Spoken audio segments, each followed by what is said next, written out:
It's 2 in the morning. You can't sleep again. You just opened your banking app for the third time tonight. The number hasn't changed. It never does. You scroll back through your transaction history like you're searching for clues. Meanwhile, your neighbor, the one who drinks every weekend, who you've never once seen at church, just pulled up in a brand new truck. Paid in cash. You heard him bragging about it yesterday, and you're lying there in the dark, staring at your phone, asking the question you're afraid to say out loud.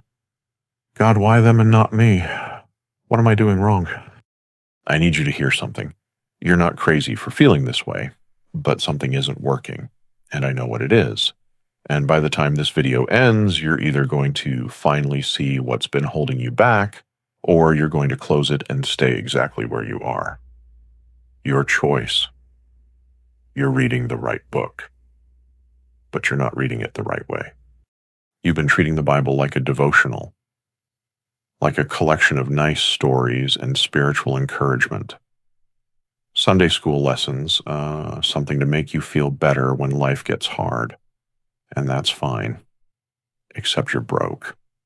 And the Bible isn't just a devotional, it's a financial manual, a wealth-building blueprint, and God already answered your prayers.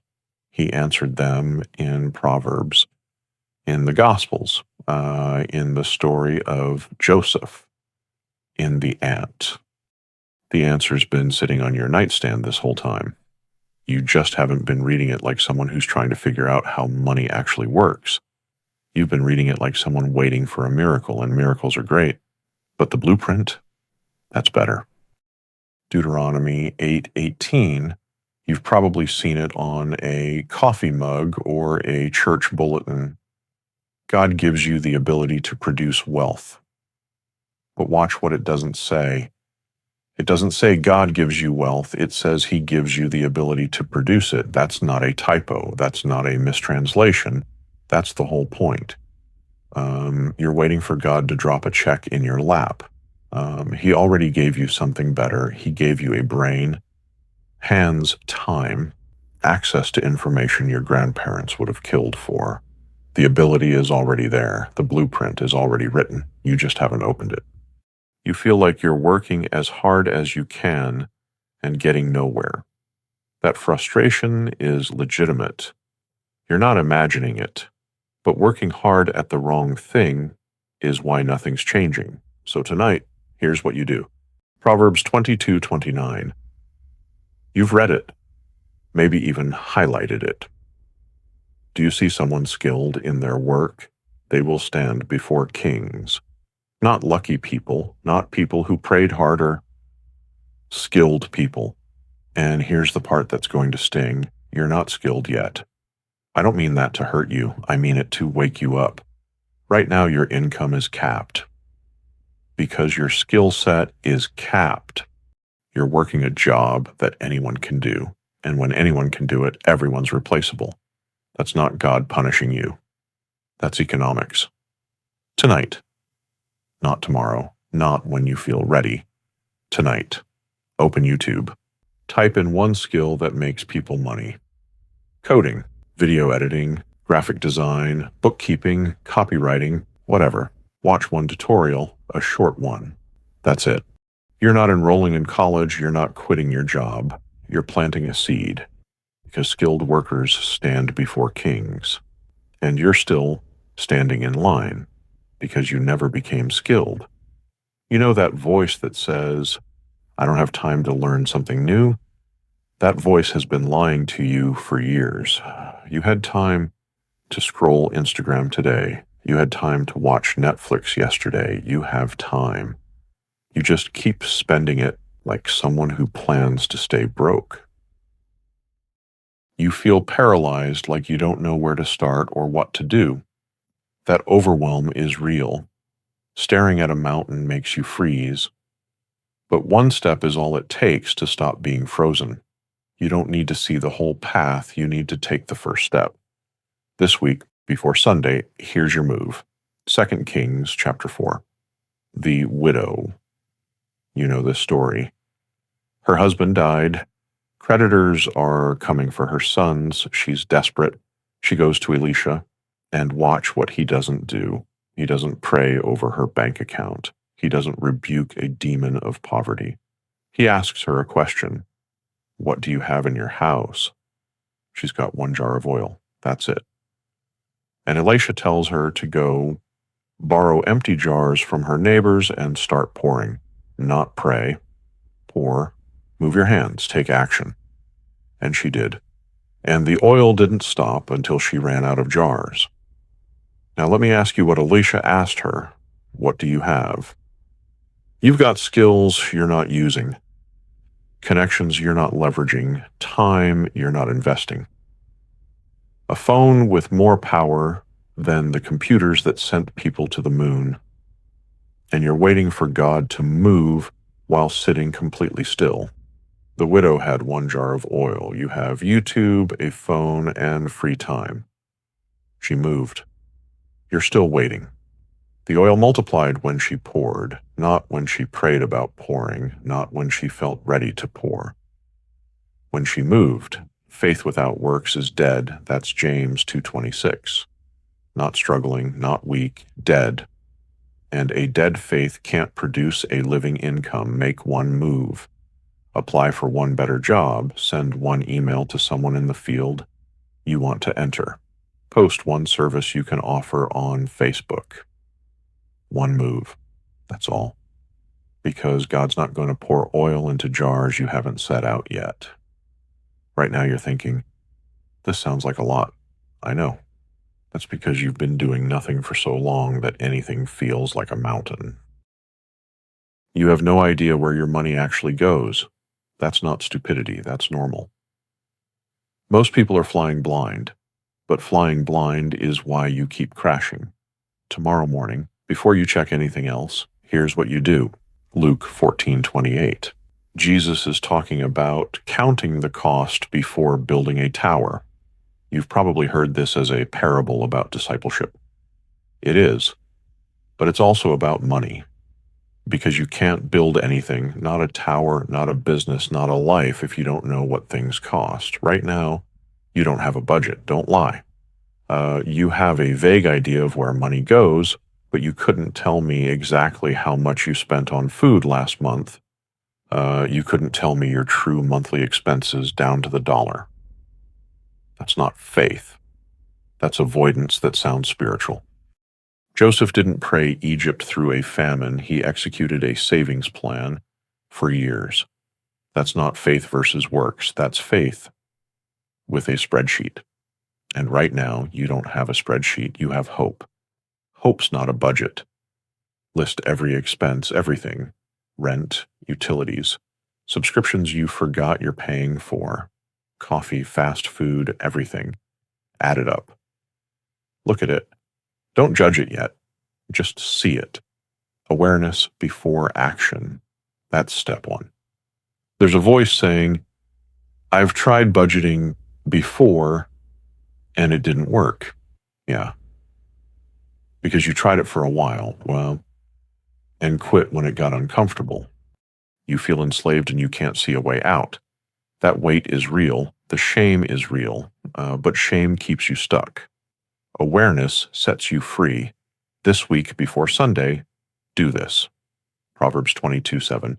The borrower is slave to the lender, not kind of stuck. Slave. You're in bondage and you keep calling it bad luck. And I know why you won't look at it, because looking at it makes it real. It makes you face the number, the total, the years of payments still ahead of you. But here's what's actually happening. That debt you're avoiding, it's growing. Every month you pretend it's not there, the interest stacks. The minimum payments you're making, they're barely touching the principal. You're on a treadmill going nowhere. List every single debt you have, smallest to largest. Write it on paper, not a mental note. Paper. Credit cards, student loans, car payments, medical bills, that money you borrowed from your brother-in-law, everything. See the chains, because you can't break free from something you won't look at. And when you see that total and your stomach drops, that feeling, That's the thing that's going to fuel you to finally do something about it. Face it. You feel like saving anything is pointless when you need thousands. I know a small amount feels stupid when you need a large amount.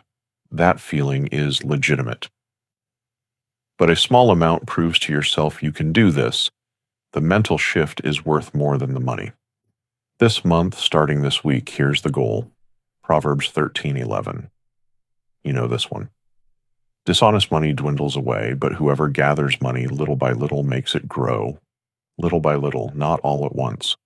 Not through a lottery ticket, not through a miracle windfall.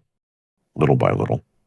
You know what that means? It means God's wealth building plan is boring. It's not sexy. It's not a testimony you'll share at church where people clap. It's a little this week, a little more next week, a little more the week after. Consistency over years. And you don't want to hear that because you want the breakthrough now. The problem is now keeps you broke. Open a savings account this week, even if you can only put in a small amount. Even if it feels pointless, do it. Set up an automatic transfer. A small amount every week. You won't even miss it. That's one less meal out. That's a couple coffees. You can do that because here's what happens. In a few months, you'll have more saved than you have right now.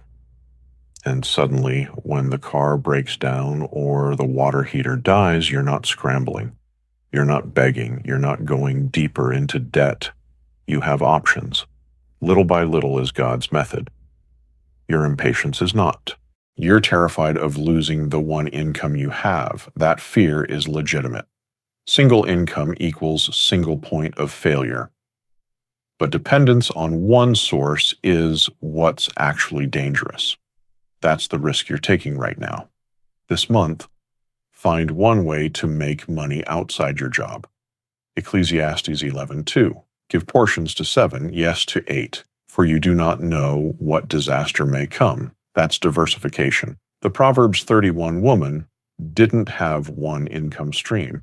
Look at what she actually did. She made linen garments and sold them to merchants. That's manufacturing and trade. She considered a field and bought it. That's real estate. From her earnings, she planted a vineyard. That's agriculture. She was running multiple businesses while managing a household. Multiple streams, because one stream dries up and you're done. But you've got one job, one paycheck, one source. And when that runs out or gets cut, you call it spiritual warfare. Maybe. Or maybe you just never built what Scripture told you to build. Find one skill you already have that someone will pay for. Tutoring, yard work, graphic design, meal prep, dog walking, bookkeeping, whatever. Find one person who needs that thing. Do it for them. Get paid. That's stream number 2. It won't replace your job. It's not supposed to. It's supposed to be the backup when stream 1 fails. Part of you wants to say, I don't need a second income stream. I just need my job to pay more. That's hope. Hope's not a strategy. Let me say this to you directly. Because I know what you're thinking right now. You're thinking, this sounds like the prosperity gospel. This sounds like I'm supposed to work my way to heaven. That's not what this is. Not even close. This is about stewardship. God gave you talents, literal talents in the parable. Matthew 25. And the guy who buried his, the one who played it safe and did nothing, he got called wicked and lazy. Not unfortunate, not a victim of circumstance, wicked and lazy. You're not cursed. You're not forgotten. You're not under a generational poverty spirit. You're standing in front of a blueprint you haven't followed. And I'm not saying that to hurt you. I'm saying it because someone needs to love you enough to tell you the truth. The ant doesn't have a prophetic word. It doesn't have a vision board. Proverbs 6:6. Go to the ant. Watch what it does. It sees summer and it gathers. No commander, no overseer, no motivational speaker. It just moves because it knows winter is coming. You've seen years of opportunity. What have you gathered? And before you say you've been waiting on God, ask yourself if you've been waiting on God or waiting on comfort, because God already moved. He wrote the manual. He gave you the ability.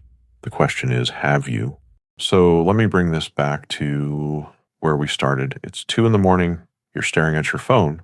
You're asking God why you're still broke. And the answer is sitting on your nightstand. The blueprint's been there the whole time. You just haven't been reading it the right way. You've been reading it like someone waiting for rescue. And God's not coming to rescue you from a problem He already gave you the solution to. God already told you why you're still broke, and He already told you how to fix it. The question is whether you're finally ready to listen, not just read, listen, and move. If something just shifted, if you finally see that the tools were always there and you just weren't picking them up, do this. Like this video, so more believers who are stuck in the same cycle can find it. Share it with someone who's been praying for breakthrough but hasn't opened Proverbs like a financial playbook. Subscribe, because we're not here to make you comfortable. We're here to hand you the tools Scripture already gave you: money, work, debt, wealth, through Scripture. That's the mission. And the manual's already written. Time to stop reading and start applying.